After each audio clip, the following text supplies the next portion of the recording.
3 سال کی عمر میں آپ کے اعمال کا حال کیا تھا جانتے ہیں؟ 3 سال کے بچے تھے ابھی، لیکن چھوٹے چھوٹے بچوں کو ادھر ادھر سے پکڑ کے لاتے اور اپنے گھر میں کھانا کھلاتے ان کو، اور جب وہ کھانا کھا لیتے تو بہت خوش ہوتے۔ ارے یہ کھانا کھلانے کا عمل اتنا محبوب مشغلہ کیوں بن گیا تھا؟ حضور علیہ الصلوۃ والسلام سے ایک شخص نے پوچھا تھا کہ یا رسول اللہ، اسلام میں سب سے اچھا کام کیا ہے؟ تو آپ نے فرمایا کہ اسلام میں سب سے اچھا کام یہ ہے کہ لوگوں کو کھانا کھلایا جائے اور دوسروں کو سلام کیا جائے۔ تم جانتے ہو یا نہیں جانتے، ہر حال میں لوگوں کو سلام کرو۔ تو یہ اسلام کا سب سے اچھا کام تھا۔ غریب نواز نے بچپن سے ہی شروع کر دیا تھا۔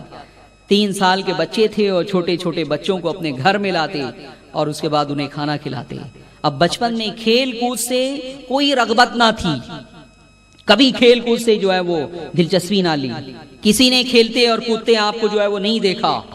14 سال کی عمر میں حافظ قرآن ہو گئے، لیکن حافظ قرآن ہونے کے بعد 14 سال ہی کی عمر میں والد گرامی کا سایہ سر سے اٹھ گیا، یتیم ہو گئے غریب نواز۔ رسول اکرم صلی اللہ علیہ وسلم کی ایک سنت بھی بچپن میں ادا ہو گئی، یتیم ہونے کی۔ اور اس عمر میں تعلیم اور تربیت خود آپ کے والد سید غیاث الدین حسن ہی دیا کرتے تھے۔ حفظ کیا آپ نے اور 14 سال کی عمر میں حافظ ہو گئے، اور پھر اسی سن میں آپ کے والد گرامی کا جو ہے وہ انتقال ہو گیا۔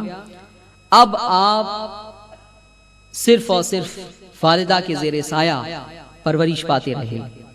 والد کے انتقال کے بعد جو ترکے میں چیز آپ کو ملی وہ صرف 2 چیزیں تھیں، ایک جو ہے وہ چکی تھی اور ایک جو ہے وہ بہت بڑا باغ تھا والد گرامی کا۔ وہ غریب نواز کو حصے میں ملا، جائیداد کے طور پہ، ورثے کے طور پر جو ہے وہ ملا، اور اسی کو آپ نے ذریعہ معاش بنایا۔ زندگی کے کئی سال تک جو ہے وہ آپ نے اسی کو ذریعہ معاش بنایا۔ باغ میں خود جو ہے وہ کھیتی کیا کرتے، پھل لگایا کرتے، اسے کاٹا کرتے، اور باغ کا جب کام ہو جایا کرتا تو وہیں بیٹھ کے قرآن عظیم کی تلاوت کیا کرتے۔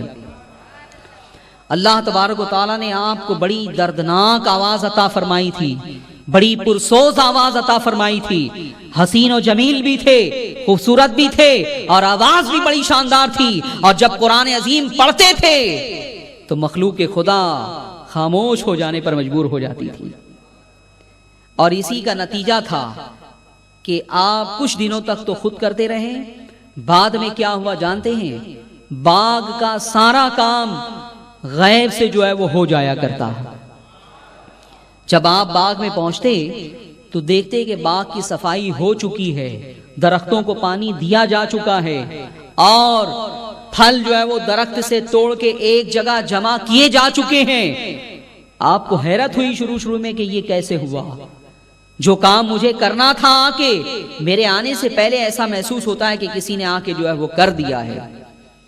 چنانچہ ایک دن آپ پہلے پہنچے تو دیکھا کہ کچھ لوگ ہیں جو نظر نہیں آتے، لیکن وہ جھاڑو مار رہے ہیں اور جھاڑو مارنے والا نظر نہیں آتا، پانی دیا جا رہا ہے، پانی دینے والا نظر نہیں آتا، اس کے بعد جو ہے وہ پھل توڑے جا رہے ہیں، ایک جگہ جمع کیے جا رہے ہیں، لیکن کوئی نظر نہیں آتا۔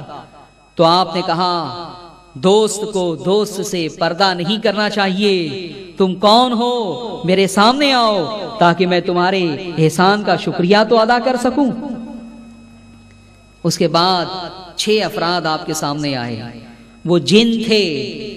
انہوں نے کہا کہ سنو، ہمارا شکریہ ادا کرنے کی کوئی ضرورت نہیں ہے، ہم یہ خدمت پر اس لیے مامور ہو گئے کہ تم جو اللہ کے کلام کی تلاوت کرتے ہو نا، وہ ہمیں بہت پسند ہے، تمہاری آواز پر ہم فدا ہیں، اتنا اچھا تم قرآن پڑھتے ہو کہ ہماری جو غلطیاں ہیں اس کی اصلاح بھی ہو جاتی ہے۔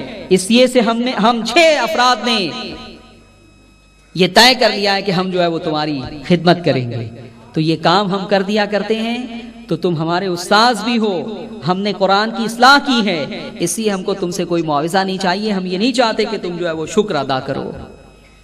چنانچہ ایک زمانے تک یہی معمول رہا کہ جن آپ کا سارا کام کر دیا کرتے تھے، اور آپ پورا وقت باغ میں جو ہے قرآن عظیم کی تلاوت میں جو ہے وہ گزار دیا کرتے تھے۔